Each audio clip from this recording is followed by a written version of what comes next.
इसलिए अर्जुन कृष्ण को छोड़ने गए थे काफी दूर तक, जबकि उनके संग सारी व्यवस्था थी। तो युधिष्ठिर जी को अर्जुन पर विश्वास था कि गांडीवधारी है, सकुशल पहुंच जाए तो अच्छा रहे। तो जहां वात्सल्य दृष्टि हो जाती है ना, वहां ऐश्वर्य के भाव का प्रस्फुरण नहीं होता, इसलिए वो उतरे कैसे बात, यही कहना है।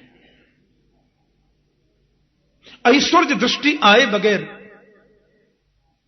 गुरुता आए बगैर वो बात भेजे में उतरे कैसे। गुरु माने भारी, ये गुरुता का भाव तो नितांत जरूरी है। अब प्रभु ने एक और विचार कर लिया, देखो सोचने की बात है। बोले जो उपदेश मैं दे रहा हूं युधिष्ठिर जी को, यदि वही उपदेश भीष्म पितामह के द्वारा दिलाऊं, बोलूंगा मैं ही, हां ड्रेस दूसरी पहन लूंगा, बोलो जय श्री कृष्ण। भीष्म के द्वारा भी मुझे ही बोलना है, उनके अंतर हृदय में प्रविष्ट होकर। लेकिन मुझे लगता है कि भीष्म समझाएंगे तो ये जल्दी समझेंगे, मेरी बात समझ ही नहीं रहे। इसलिए गोविंद बोले चलो दादा का, भीम दादा का, भीष्म पितामह का दर्शन करेंगे। इसमें दो बातें, एक तो इनको उपदेश दिलाना है, दूसरे भीष्म को दर्शन देना है। वो अंतिम तैयारी कर रहे हैं। और पांचों पांडवों के साथ में महारानी द्रौपदी, राजमाता कुंती, सब साथ में चल रहे हैं। भीष्म पितामह आज 52 दिन से वाणों की सैया पर पड़े हैं। एक एक रोम रोम से रक्त निकल चुका, हजारों बाण जिनके शरीर में छिदे हैं। आदरणीय भीष्म और बड़े बड़े संत खड़े वहां। जीवन सफल तो उसका है जिसको अंतिम दर्शन देने संत पधारे। ऋषि धौम्य, वशिष्ठ और वकण्ण आदि अनेक संत वहां खड़े और भीष्म जी को सुंदर उपदेश कर रहे। लेकिन भीष्म ने देखा कि पांचों पांडवों के बीच में महारानी द्रौपदी और कुंती के साथ मेरे गोविंद मेरी तरफ चले आ रहे हैं। आंखों से आंसुओं की पनारे निकल पड़े। मेरी मृत्यु को मंगल में बनाने के लिए परमात्मा आज पधार रहे हैं। मैं कितना बड़ा भाग्यवान हूं। पांडवों के साथ में कन्हैया ने जाकर के भीष्म के चरणों में सिर रखकर प्रणाम किया, क्योंकि अभिवादन शीलस्य नित्यं वृद्धोपसेविनः चत्वारितस्य वर्धन्ते आयुर्विद्या यशोबलम। गोविंद कहते हैं बड़ों को हमेशा प्रणाम करो। जो अभिवादनशील होते हैं, बड़ों को प्रणाम करते हैं, बड़ों का नित्य वंदन करते हैं, उनकी आयु, विद्या, यश और बल ये चारों बढ़ते हैं। एक और बात आपसे कहें, जो वास्तव में बड़े होते हैं ना, उनमें बड़प्पन होता है। हां, उनके नौकर भी तुम्हें विनम्र मिलेंगे, उनके दरबान भी तुम्हें विनम्र मिलेंगे, उनके प्रिय भी उन्हें विनम्र मिलेंगे, उनके परिवारी जन भी तुम्हें विनम्र मिलेंगे। और जो गलती से बड़े हो जाते हैं ना, उनमें बड़प्पन आने में 2-4 पीढ़ी का टाइम लगता है। बोलो जय श्री कृष्ण। मेरे गोविंद तो प्रभु है। पितामह प्रणाम करता हूं आपके चरणों में। भीष्म तो समर्पित हैं गोविंद के लिए, लेकिन वे हाथ जोड़कर तो कृष्ण को प्रणाम नहीं कर सकते, क्योंकि बाण छिदे। बस आंसुओं से ही गोविंद को प्रणाम कर रहे हैं। मेरी मृत्यु को मंगल में बनाने के लिए पधारे हो केशव। मैं बहुत बड़ा भाग्यवान हूं मुरलीधर। पितामह युधिष्ठिर जी पधारे हैं, मेरी बुआ कुंती आई हैं, महारानी द्रौपदी, पांचों आपके पौत्र ये सम्राट हो गए। युधिष्ठिर जी हस्तिनापुर नरेश हो गए, इंद्रप्रस्थ के राजा भी हैं। आपके जीवन का लंबा अनुभव, आपने कितने उतार चढ़ाव जीवन में देखे हैं। मैं चाहता हूं कि आप इनका मार्गदर्शन करें, इनका मार्ग प्रशस्त करें। वाह रे मुरलीधर, सब कुछ जानकर भी कोई दूसरों को आदर देना सीखे तो तुमसे सीखे। तुम तो सबको नचाते हो। गोविंद, तुम्हारे सन्मुख में क्या बोल पाऊंगा? प्रभु ने कहा नहीं, बहुत जरूरी है। हां, आपका आशीर्वाद इनको मिलना ही चाहिए। के घट में प्रवेश कर गए और जब आंखें खोलकर युधिष्ठिर और पांडवों की ओर देखा तो भीष्म ने जो उपदेश किया है कि दान धर्मान राज धर्मान मोक्ष धर्मान विभागस स्त्री धर्मान भगवत धर्मान समासव्यासयुगत। भीष्म कहते बेटा, तुम सब लोग गृहस्थ हो। मेरा पहला कहना तो सिर्फ यह है पांडवों से कि व्यक्ति को भाग्यवादी नहीं होना चाहिए। भाग्य पर विश्वास करने वाला मनुष्य जीवन में कभी प्रगति नहीं कर सकता, पक्की बात है। भाग्य में होगा तो मिलेगा, ऐसा विश्वास रखने वाला व्यक्ति जीवन में प्रगति नहीं कर सकता, यह पक्की बात है। इसलिए भाग्यवादी नहीं, कर्मयोगी होना चाहिए। और मुझे लगता है कि भाग्य नाम की चीज कोई स्वतंत्र होती नहीं है। और मैं तो यह कहूं कि भाग्य अलग कुछ है ही नहीं तो कोई अतिशयोक्ति नहीं है। वास्तव में तो कर्म ही भाग्य है। आज का बुरा कर्म ही कल दुर्भाग्य बनता है, आज का सत्कर्म ही कल सद्भाग्य बनता है। तो भाग्य तो कुछ हुआ नहीं ना, कर्म ही प्रधान है। इसलिए वर्तमान कर्म अच्छा होता चले, यह व्यक्ति को प्रयास करना चाहिए। इसलिए परिश्रमी बनो। उद्योगिनम पुरुष सिंहमुपैति लक्ष्मी दैवेन देयमिति का पुरुषा वदन्ति दैवम निहत्य कुरु पौरुषमात्म शक्त्या यत्ने कृते यदिन सिद्ध्यति कोत्र दोष। और मुझे लगता है कि कर्म के द्वारा व्यक्ति जन्म पत्री का लिखा बदल सकता है।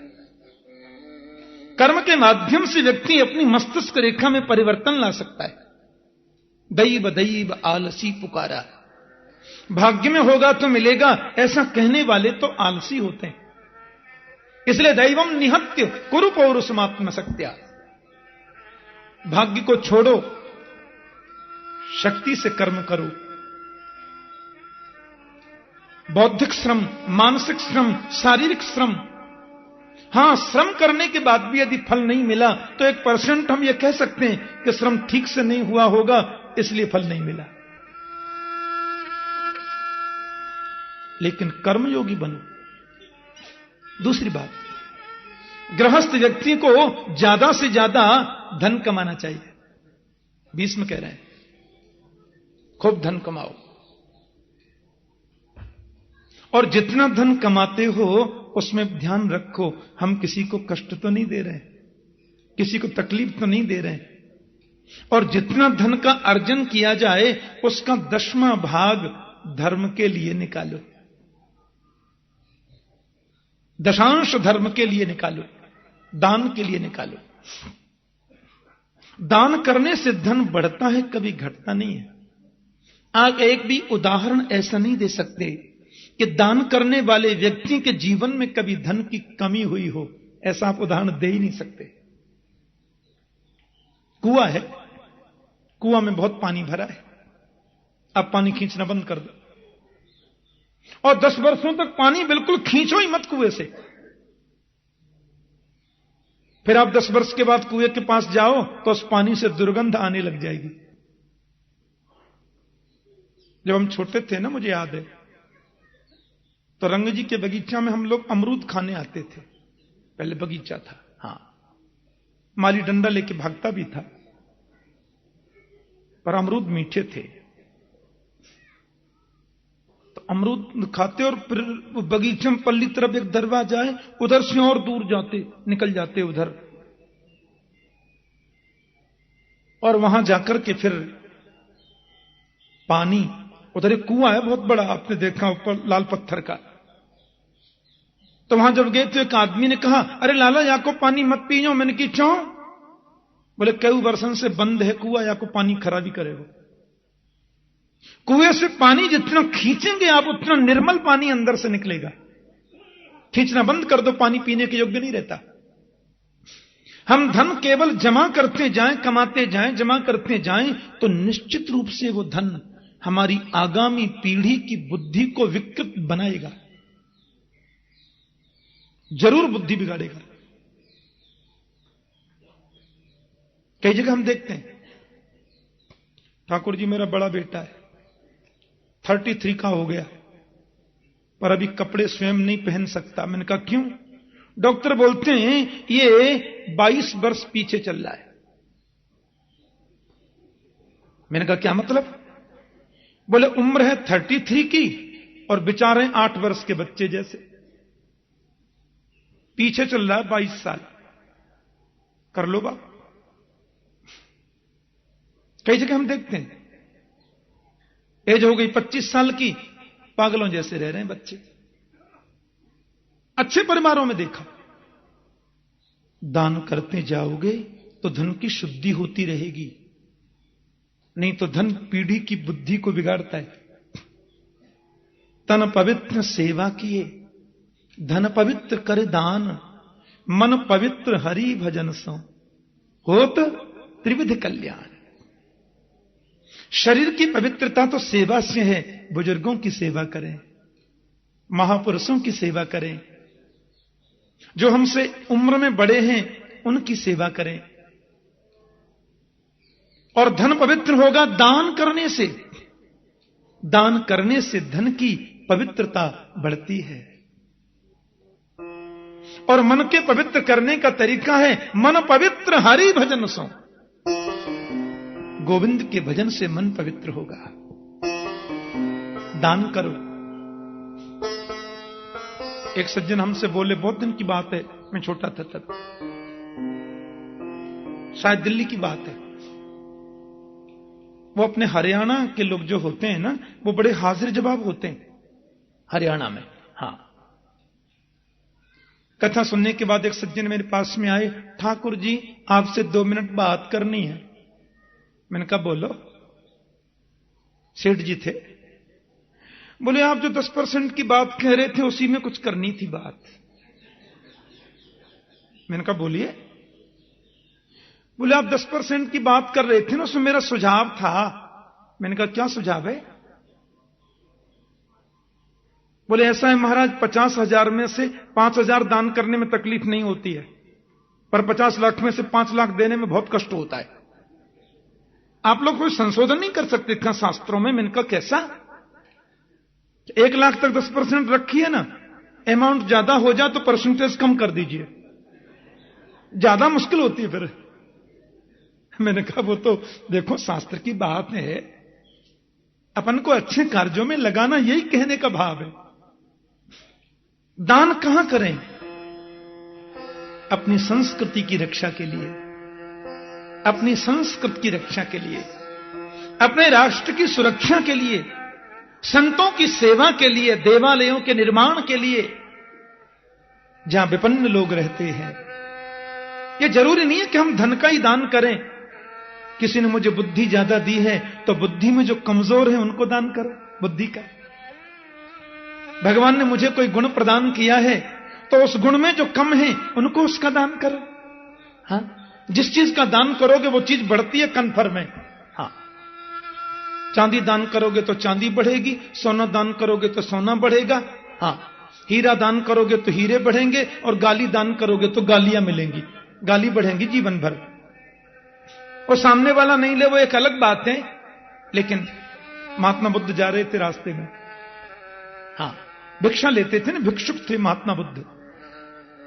भिक्षा लेने के लिए गए थे, एक आदमी बड़ा उद्दंड वृत्ति का था, और बुद्ध जब वहां से निकलने लगे, भिक्षा पात्र लेकर सामने खड़े हुए, सो उसने शुरुआत ही गालियों से करी।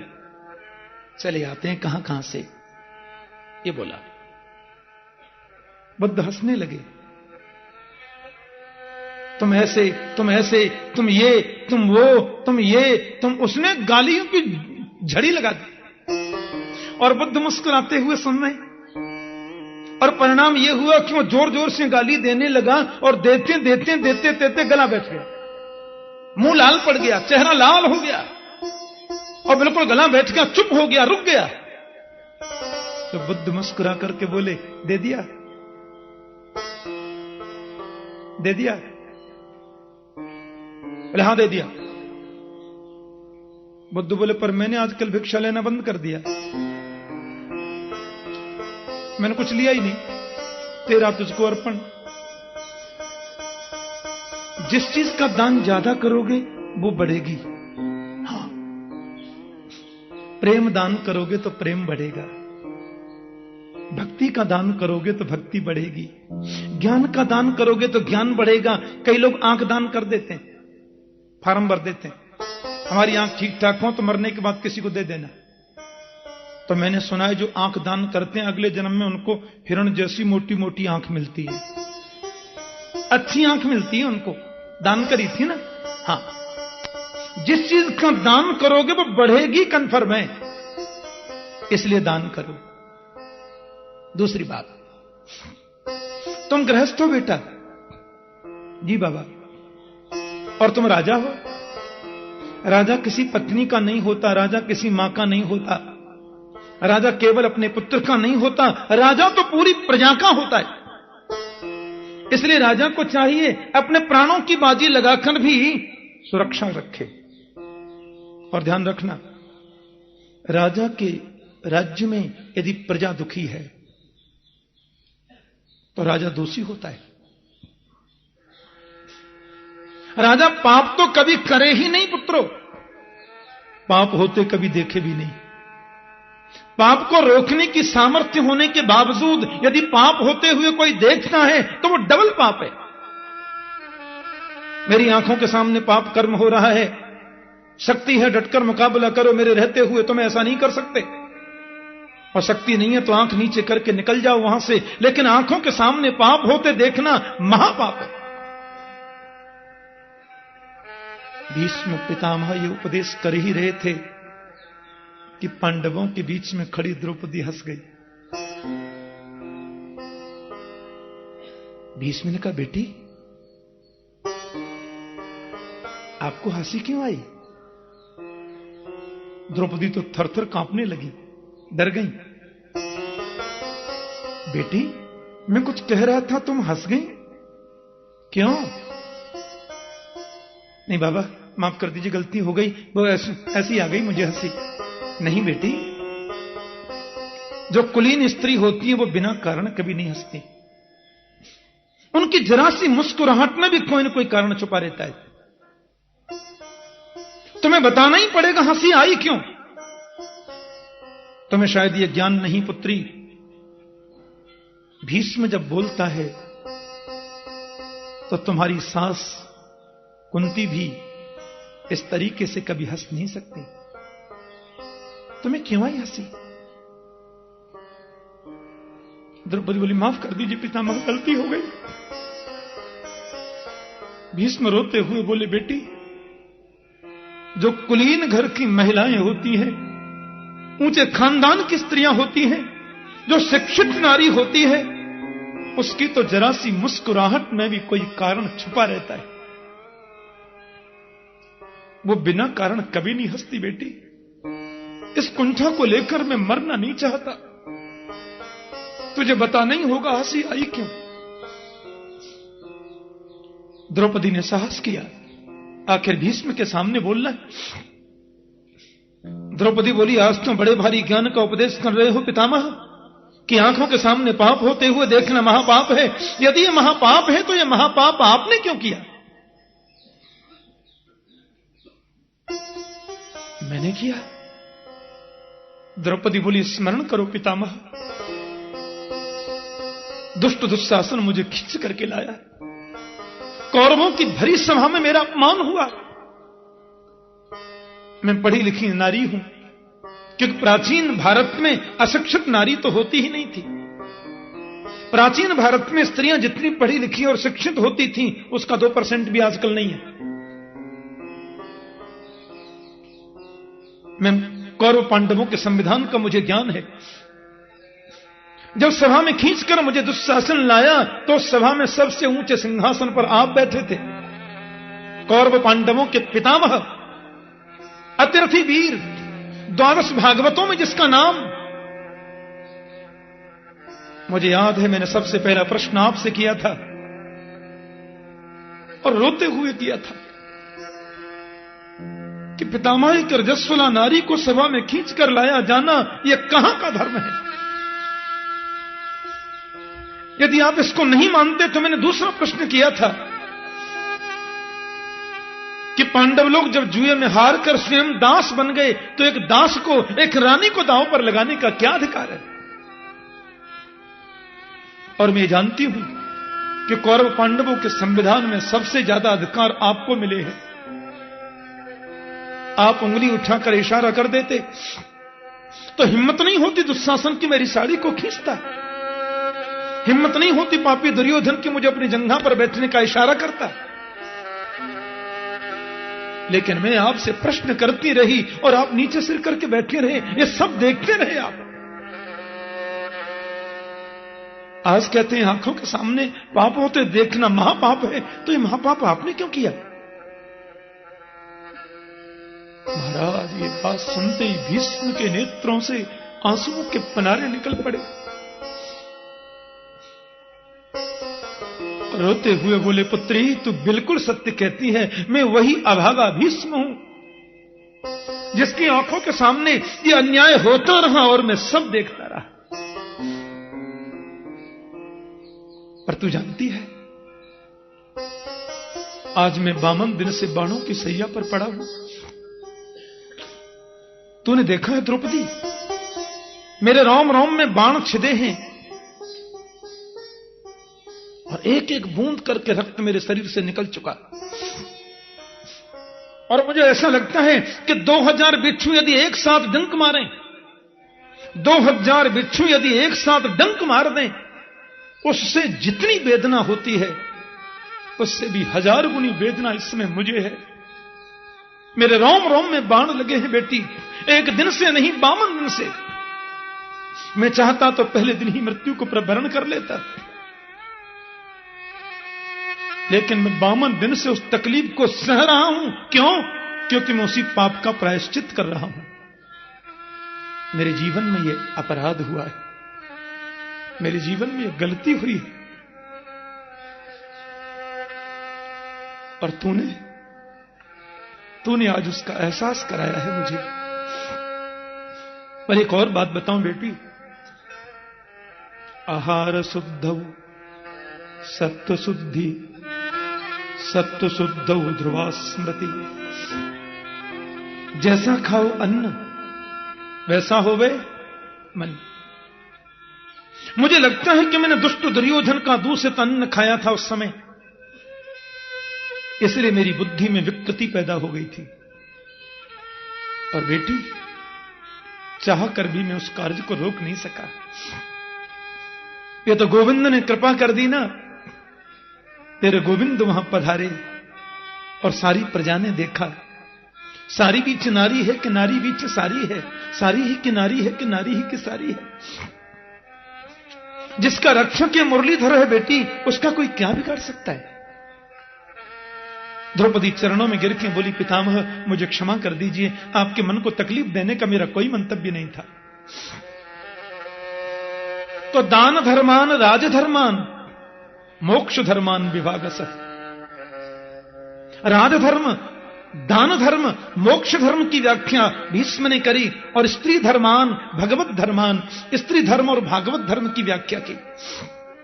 समासद व्यास योगत, कहीं विस्तार कहीं संक्षिप्त ऐसे करके बताया। और पांडवों को उपदेश करते करते भीष्म ने एक बार तो अपनी आंखें बंद करी और आंखें बंद करके फिर जरा सी खोलकर गोविंद को देखा, फिर इशारे से बोले, कृष्ण बोले कहिए। बोले आज आपसे कुछ मांगने का मन है। और पांडवों से बोले अब कोई बात मत करना, मेरे को थोड़ी सी अपनी निजी बात करनी। कृष्ण बोले क्या है बोलो। भीष्म ने कहा मेरी एक बेटी है और बेटी की शादी आज आपसे करना चाहता हूं। पांडव बोले कर लो बात। अच्छा, अर्जुन जो है ना वो भीष्म के ज्यादा मुंह चढ़े थे, तो भीष्म ने उसको उंगली पकड़ के चलना सिखाया। अर्जुन भीष्म को बड़ा प्यारा था, उसी ने इतने बाण लगाकर उनको सैया पर लेटाया। अर्जुन तुरंत बोल गए बाबा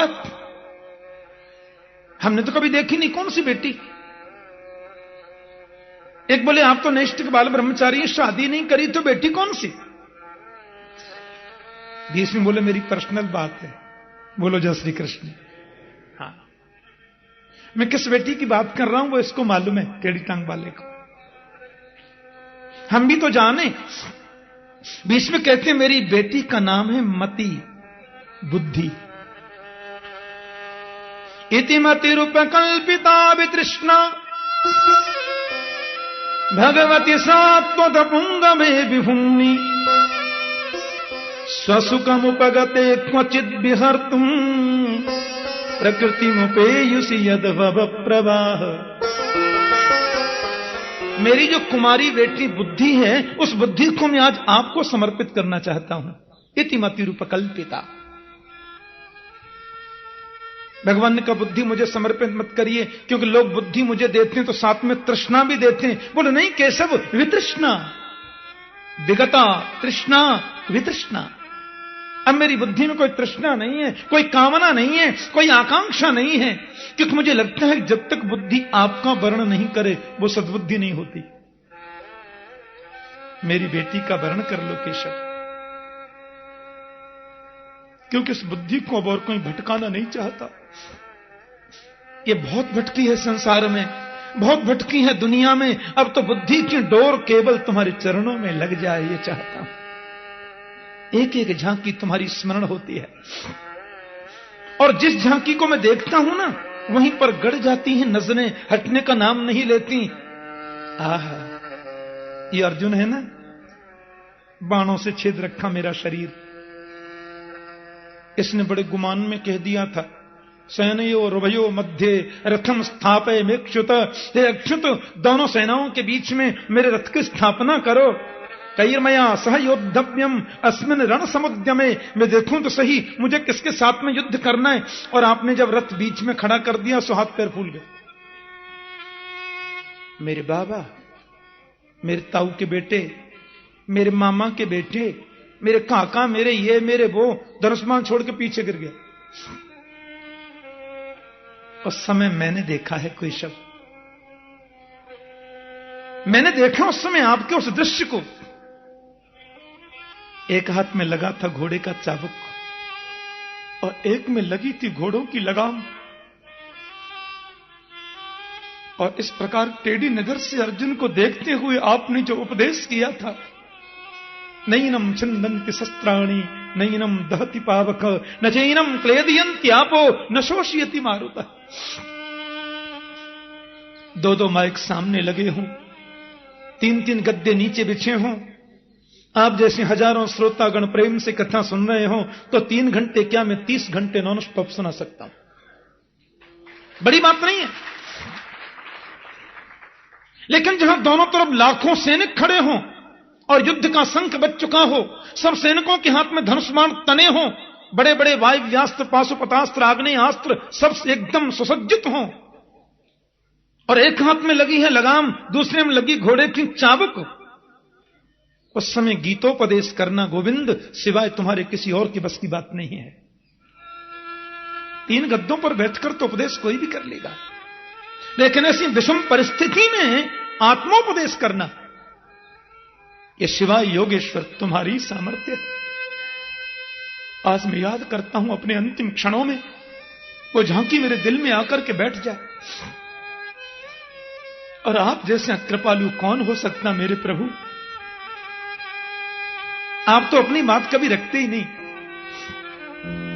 भक्तों के सामने हमेशा झुक जाते। आपको याद है